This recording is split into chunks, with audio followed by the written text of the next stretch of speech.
20 years of excellence. Sun International Institute of Tourism and Management. నీ మొండితనం మూర్ఖత్వం ఏమిటో నాకు అర్థం కావట్లేదమ్మా. రాసిచ్చిన మందులు వాడకపోతే ఏ డాక్టర్ అయినా ఏం చేయగలరు చెప్పండి. ఏ మందులు వాడే ఉద్దేశం లేనప్పుడు ఇలా 10 రోజులకు ఒకసారి నేను రావటం దేనికి, పరీక్ష చేయటం దేనికి? ఎందుకో చెప్పనా డాక్టర్, చావుకి ఎంత దగ్గర పడుతున్నానో తెలుసుకోవడానికి. ఇలా అయితే చావు ఇంకెంతో దూరంలో ఉండదమ్మా. అయినా మీకు ఇదేం కోరిక? చావాలని కోరుకోవడం కూడా ఓ రకం రోగమే. ఆఖరిసారిగా చెబుతున్నాను, మీరు మందులు వాడకపోతే చాలా ప్రమాదం.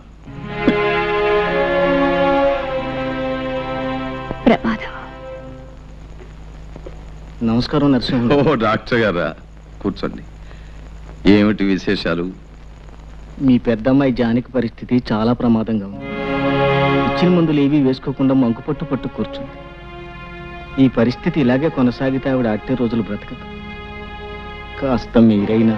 డాక్టర్ గారు, మీకు తెలియదా నా పెద్ద కూతురు జానకి చచ్చిపోయి ఇప్పటికీ 5 సంవత్సరాలు అవుతుంది. మళ్ళీ దానికి జబ్బు చేయడం ఏమిటి, చచ్చిపోవడం ఏమిటి? మీరొచ్చింది ఇందుకే అయితే మీరిక వెళ్ళొచ్చు.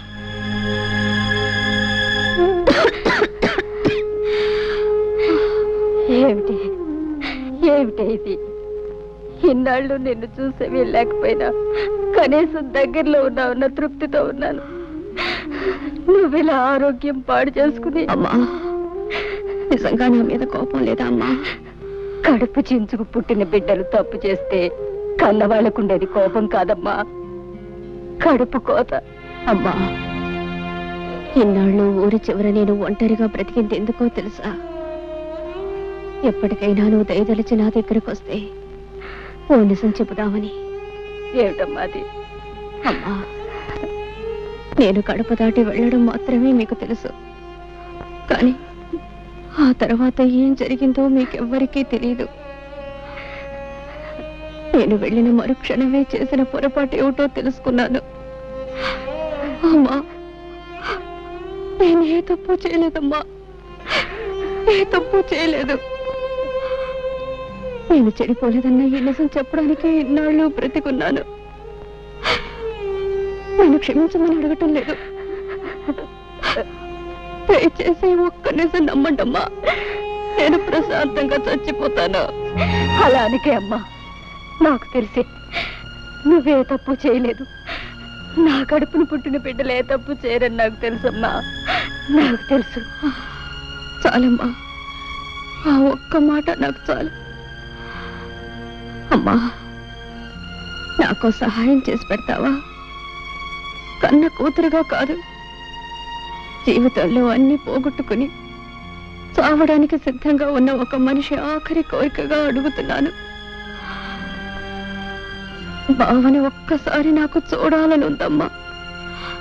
నాకు తెలుసు, పరువు ప్రతిష్టలే మంట కలిపి లేచిపోయిన ఆడదాన్ని ఏ మగాడు జన్మ జన్మలకి క్షమించడు. కానీ బావ దేవుడు లాంటి వాడు. ఆ దేవాలయం దాటి వస్తే గాని ఆ దేవుడి విలువ తెలియలేదమ్మా. ఏ కన్నీళ్లతో అతన్ని కరిగిస్తావు, ఎలా ఒప్పిస్తావు? ఈ ఒక్క సహాయం నాకు చేసి పెట్టమ్మా. అలాగేనమ్మా.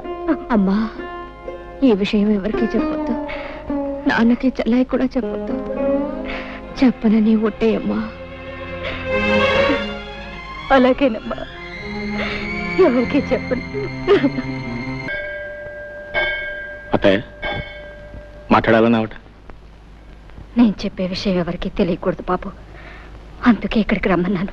ఏమిటత్తయ్య అంత తెలియకుండా విషయం? అదే అదే నీకు ఎలా చెప్పాలో తెలియటం లేదు బాబు. అదేంటత్తయ్య, నేనేం పరాయ మనిషినా? నా దగ్గర సందేహం ఎందుకు చెప్పు. నేను రాత్రి జానకి దగ్గరికి వెళ్ళాను బాబు. బాబు, ఒక్క మాట విని వెళ్ళు. కన్న బిడ్డ చావు బ్రతుకుల్లో ఉంటే కడుపు తీపి చంపుకోలేక కడసారిగా దాన్ని కళ్ళారా చూద్దామని వెళ్ళాను. ఈ తల్లి చేసింది తప్పనుకుంటే వెళ్ళు. జీవితంలో తొలిసారి అమ్మా అని పిలిచిన బిడ్డ మీద కన్న తల్లిగా కాస్త దయా జాలి చూపించటం న్యాయం కాదనుకుంటే వెళ్ళు బాబు, వెళ్ళు. అది నా చేతులు పట్టుకుని ఏడ్చింది. గడప దాటి బయటికి వెళ్ళినా నేనే తప్పు చేయలేదమ్మా అని పిచ్చిదానిలా మొత్తుకుంది. బావ కట్టిన తాళి శ్రీరామరక్ష నన్ను కాపాడిందని కూడా చెప్పుకుంది. బాబు, నిన్నొక్కసారి చూడాలని ప్రాధేయపడింది. బావనొక్కసారి పంపించమ్మా అని నాకు కాళ్ళు పట్టుకుని ఏడ్చింది. బాబు, దాన్ని చూస్తే నా గుండెలు తరుక్కుపోయాయి. ఏ తల్లికి ఇలాంటి పరిస్థితి రాకూడదు. తల్లిగా కంటే ఓ ఆడదానిగా ఎక్కువ ఏడుస్తున్నాను. బాబు, జరిగిన దాన్ని బట్టి నిన్ను దాని దగ్గరికి వెళ్ళమనడం తప్పే కావచ్చు, కానీ నువ్వు మంచివాడివని దయగలవాడివని నిన్ను అడుగుతున్నాను. చావు బ్రతుకుల మధ్య ముగిసిలాడుతున్న దాని చివరి ఆశ నెరవేర్చు బాబు. ఆ పిచ్చి దాన్ని ఒక్కసారి చూసిరా. చిన్నవాడివైనా నీకు చేతులెత్తి మొక్కుతాను బాబు. నా మాట కాదనుకు బాబు. అలాగే తప్పకుండా వెళ్ళి చూసి వస్తాను. చాలా సంతోషం బాబు, చాలా సంతోషం. నువ్వు ఇంటికెళ్ళు.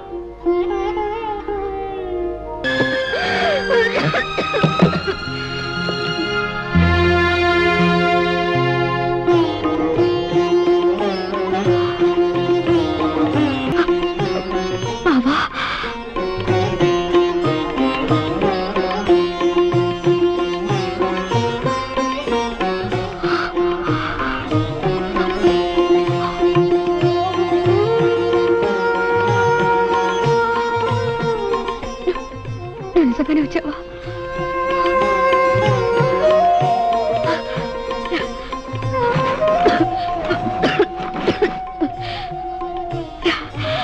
కూర్చో బాబా. బాబా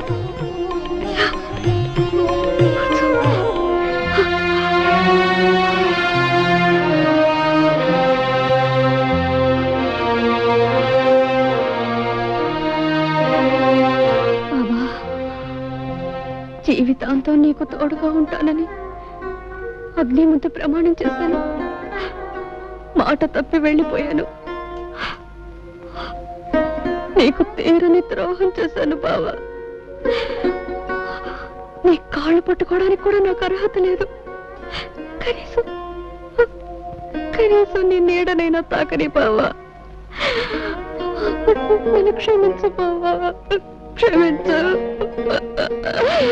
జానకి,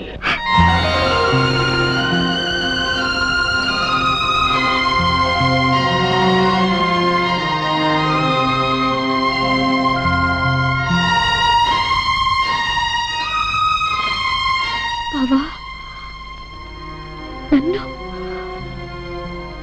నన్ను పేరు పెట్టి పిలిచావా? ఒక్కసారి ఇంకొక్కసారి నన్ను అలా పిలు బావా.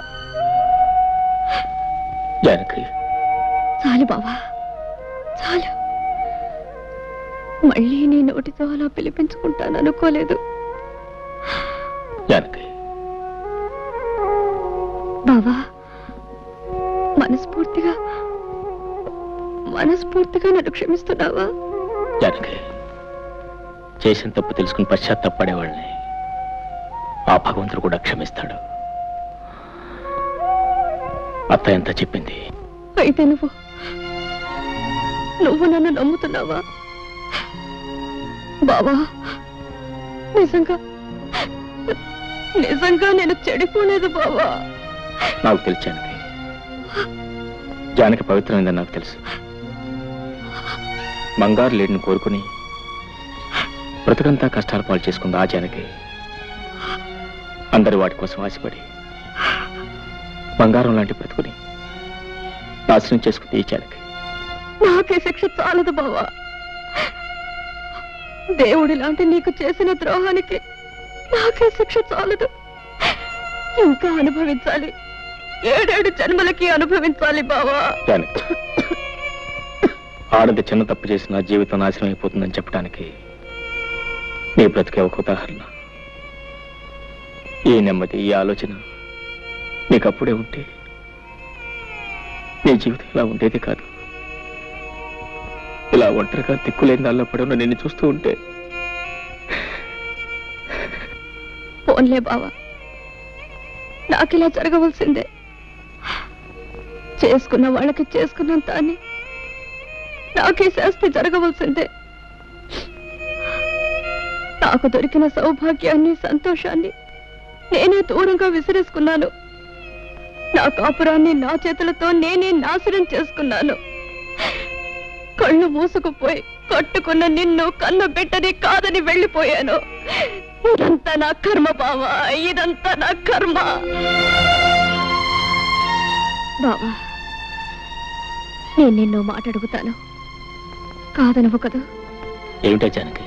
బావా, నేనింక ఎక్కువ కాలం బ్రతకను. నీ రాక కోసం, నీ కడసారి చూపు కోసమే పోయే ప్రాణం బిగబెట్టుకొని ఇంతకాలం బ్రతికాను. బావా, నేను నీ భార్యగా కాపురం చేసి ఉంటే నేను చనిపోయిన తర్వాత నువ్వు ధర్మంగా చేయవలసిన పని ఇప్పుడు నేను భిక్షగా కోరుకుంటున్నాను. నేను పోయిన తర్వాత నా శవాన్ని అనాథ ప్రేతంగా వదిలేకుండా నువ్వే తలకొరివి పెడతావు కదా? అలా మాట్లాడుకో, నీకేం జరగదు. చెప్పు బావా, ఇది నా ఆఖరి కోరిక. చేస్తానని చెప్పవు, ఈ ఒక్క వరం ఇవ్వవు. అలాగే జానకి, ఎన్ని అడ్డంకులు వచ్చిన నీ ఆఖరి కోరిక తప్పకుండా నెరవేరుస్తాను. చాలు బావా, చాలు. ఇక నేను సుఖంగా చచ్చిపోతాను. అలా అనకు జానకి, నీకేం కాదు,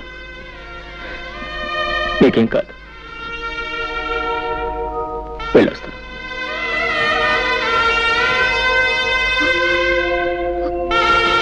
బావా, ఏం లేదు. ఆఖరిసరిగా నేను మళ్ళీ చూడాలనిపించింది, అంతే. ఉంటాను బావా.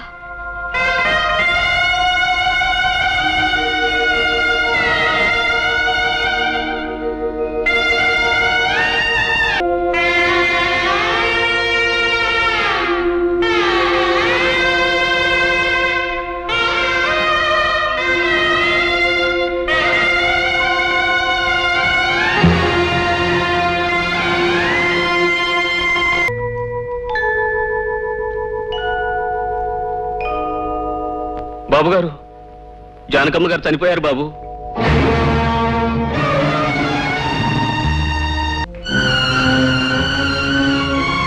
అల్లుడు, ఏమిటల్లుడు నీ విన్నది నిజమేనా?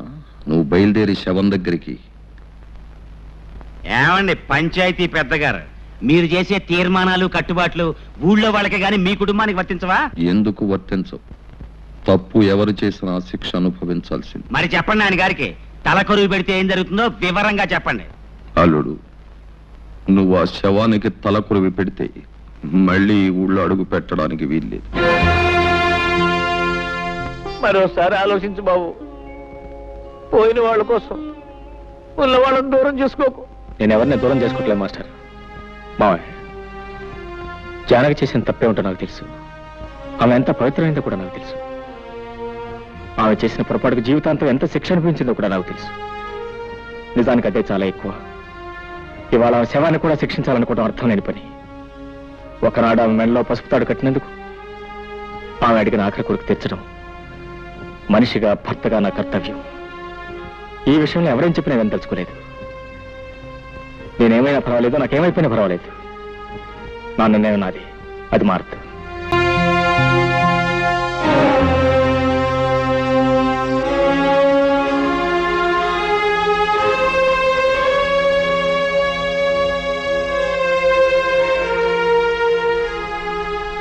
నువ్వు కూడా నన్ను వెళ్ళొద్దంటావు. జానకి తలకొరి పెట్టడం నా ధర్మం. నువ్వైనా నన్ను అర్థం చేసుకో. బావా,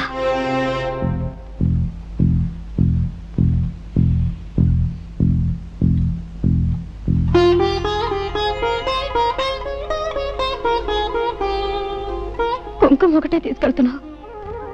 ఇదిగో పసుపు. అక్కయ్య నింటి ముత్తైదుగానే పంపాలి. పద బావా.